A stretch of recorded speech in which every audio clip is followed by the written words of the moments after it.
नमस्कार, मैं रवि जोशी। हम लोग में आपका स्वागत करता हूँ।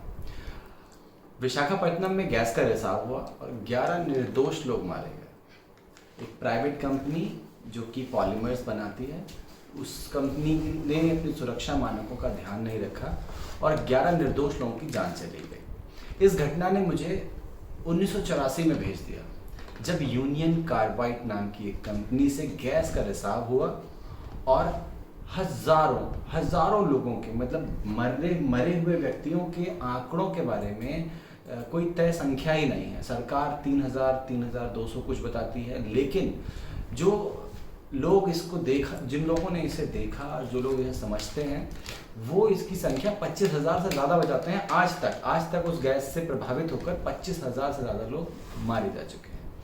उस तरफ ले जाने का मन हुआ और मेरा मन हुआ कि हम लोग आपके साथ में, आप लोगों के साथ में इस घटना के पूरे क्रम को शेयर करें एक जानकारी के तौर पे। तो शुरू करता हूं मैं। 3 दिसंबर 1984 की सुबह 3:30 बजे यूनियन कार्बाइड नाम की एक कंपनी जो कि पेस्टिसाइड मतलब कीटनाशक बनाती थी, वहां पर मिथाइल आइसोसाइनाइड गैस का रिसाव होने लगा। यह गैस धीरे धीरे आबादी वाले क्षेत्र में फैल गई। जैसे गैस फैलने लगी वैसे ही लोगों में हड़कंप मच गया, आंखों में जलन, उल्टी।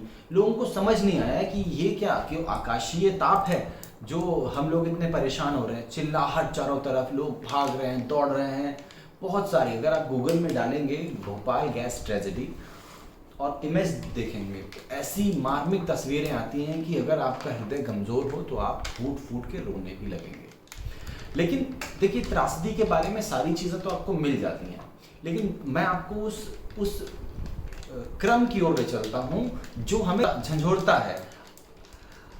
यूनियन कार्बाइड नाम की कंपनी थी, इसका मालिक वॉरेन एंडरसन था, जो कि एक अमेरिकन था। उस अमेरिकन आदमी की पूरी जिम्मेदारी बनती थी कि वो अपनी कंपनी में सारे सुरक्षा मानकों को अप्लाई करे, जिससे कि ऐसी दुर्घटनाएं ना हो। लेकिन ऐसा नहीं हुआ। ये बहुत बड़ी घटना थी। इससे पहले अगर आप विकिपीडिया जाकर सर्च करेंगे तो इससे पहले करीब 6 और घटनाएं मिलती हैं छोटी छोटी, जिनमें वहाँ के लेबर, इंजीनियर और दूसरे वर्कर गैस से और दूसरी दुर्घटनाओं का शिकार होते रहे, सिर्फ इसलिए कि कोई सुरक्षा मानक नहीं थे ना। 80 के दशक में पेस्टिसाइड्स मतलब कीटनाशक का कारोबार ठंडा हो चुका था। इस कंपनी को प्रॉफिट नहीं था, कंपनी को जैसे तैसे छोड़ दिया गया, ना इसे बंद किया गया और ना उसको चलाने के लिए मानकों का इस्तेमाल किया गया।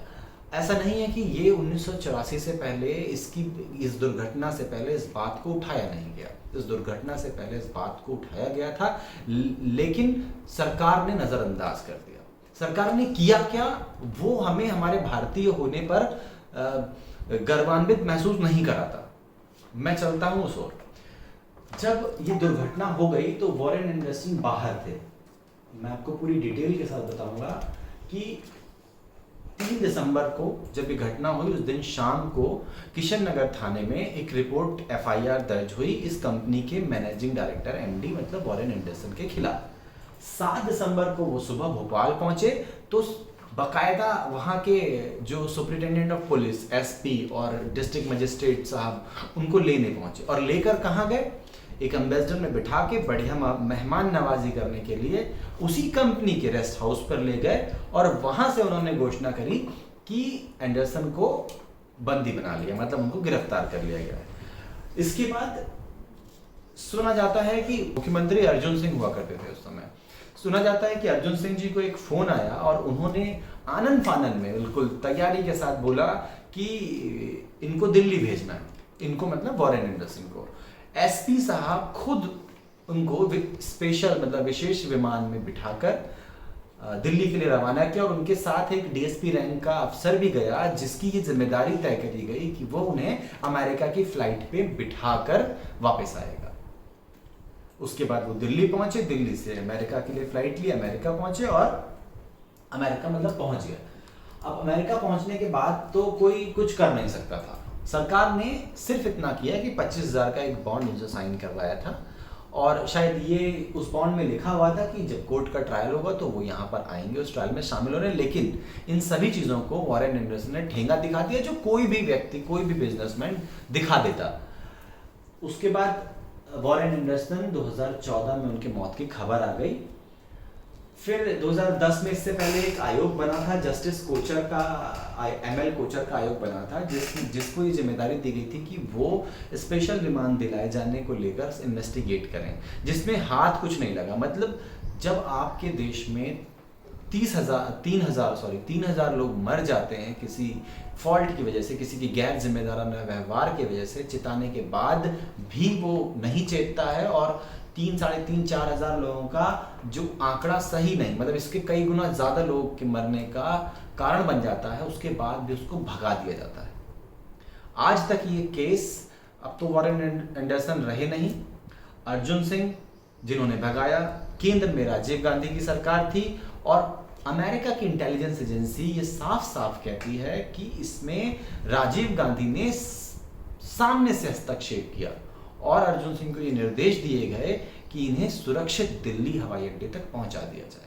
राजीव गांधी का नाम बाद की इन्वेस्टिगेशन में तो नहीं लिया गया, लेकिन जब जस्टिस SL कोचर ने, जो उस समय के SP थे, उनसे बातचीत करी तो उन्होंने कहा कि उन्हें केंद्रीय गृह मंत्रालय से, मतलब PV नरसिम्हा राव उस समय गृह मंत्री थे, उनका दबाव, उनके ऑफिस से बार बार फोन आ रहे थे, जिसकी वजह से उन्हें विवश होना पड़ा। गिरफ्तारी के रिटर्न के आदेश थे, लेकिन छोड़ने के मौखिक आदेश वायरलेस पर दिए गए थे, मतलब जिसका कोई रिकॉर्ड ना मिल सके।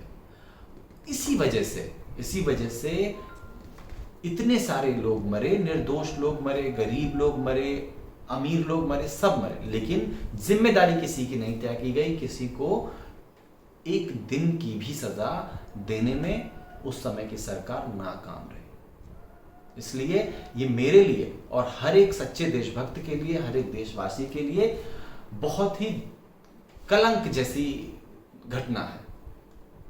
तो दोस्तों, मेरी रिक्वेस्ट है आपसे कि आप हमसे जुड़िए, और हम मिलकर एक कोशिश कर सकते हैं कि सरकार को ये चिताया जाए कि अब हम इन सब चीज़ों को देख रहे हैं, अब जनता इतनी जागरूक है जो इन सब चीज़ों को देख रही है, तो ऐसे लोग बचकर ना भाग पाए जो किसी एक भी निर्दोष की मौत का कारण है। मैं आप लोगों का आह्वान करता हूं, आप हमारे चैनल से जुड़िए, आप हमारी वेबसाइट में विजिट करिए, और इस तरह की वीडियोस और बहुत सारी लेकर मैं आपके साथ जुड़ता रहूँगा, आता रहूँगा। नमस्कार।